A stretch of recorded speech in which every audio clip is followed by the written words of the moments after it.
Todo mundo fala do Nagato quando fala da Katsuki. Mas na minha visão, a pessoa que realmente segurou tudo aquilo foi a Konan. E eu vou te mostrar por quê. Porque o que ela fez por dentro da Katsuki ninguém para analisar. O fandom trata a Konan como coadjuvante.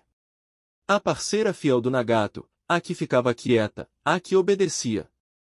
Mas olha só, essa leitura tá completamente errada. Porque a Konan não era seguidora. Ela era arquiteta.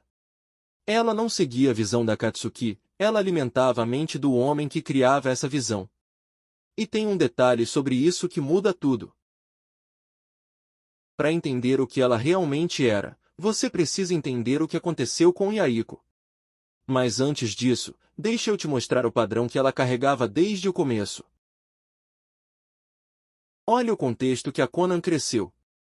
Criança, no meio de uma guerra que não era dela. Sem família, sem proteção, sem nada. E nesse cenário, ela encontrou duas pessoas, Yahiko e Nagato. E aí começou o padrão que vai definir toda a trajetória dela. Ela não existia para si mesma. Ela existia para proteger quem ela amava. Yahiko era o sonho. Era a esperança. E a Konan não só acreditava nele, ela se apagava para que ele brilhasse. Na minha visão, isso não foi escolha consciente. Foi o único jeito que ela aprendeu a existir num mundo que nunca deu espaço para ela. E quando Yahiko morreu, algo mudou de forma que a série nunca explicou direito. Daqui a pouco você vai entender o que foi. A morte de Yahiko é o ponto de virada da Konan. Mas olha o que eu acho que aconteceu ali, não foi só luto. Foi a transferência de uma devoção. Ela não conseguia mais existir para Yahiko. Então ela começou a existir para preservar o que Yahiko representava, o sonho. E o guardião desse sonho era o Nagato. E aqui vem o detalhe que mais me chamou a atenção, a Konan não devotou a vida ao Nagato porque ela era fraca ou dependente. Ela fez isso porque era a única forma que ela conhecia de dar sentido à própria existência. Proteger quem carrega o sonho de Yahiko era a missão dela. Isso não é fraqueza, é um mecanismo psicológico pesado demais para a maioria entender.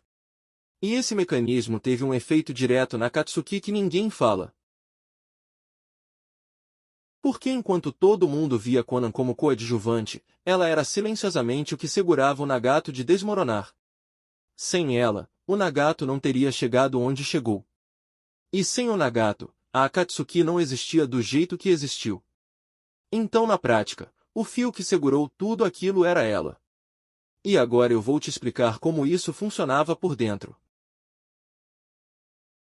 Na minha visão, o que a Konan tem é devoção traumática.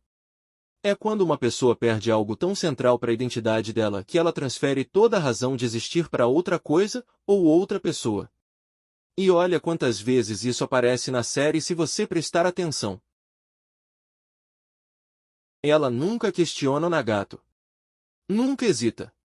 Nunca pede nada para si mesma. Isso não é lealdade comum, isso é alguém que apagou a própria vontade e substituiu pela missão de manter o outro de pé. É pesado quando você vê assim. E tem um último ponto que fecha tudo isso.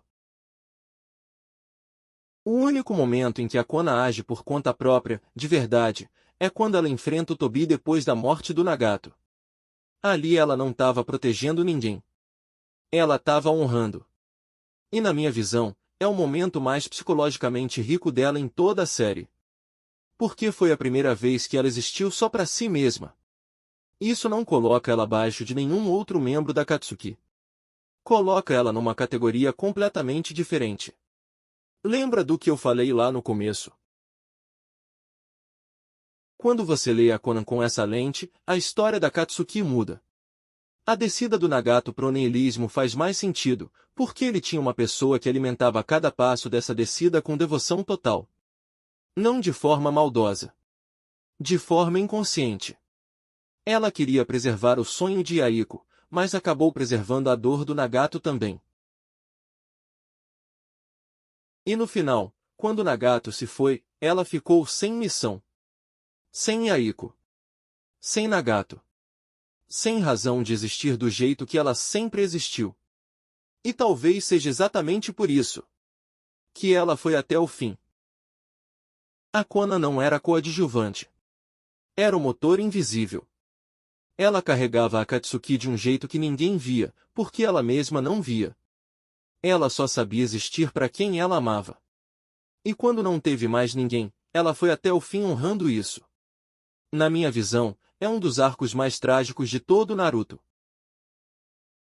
Me diz nos comentários, você acha que a Konan sabia o que ela estava fazendo, ou ela estava presa sem perceber? Se esse vídeo te fez ver ela diferente, compartilha. Se inscreve no canal. Tem muito mais análise psicológica vindo por aí.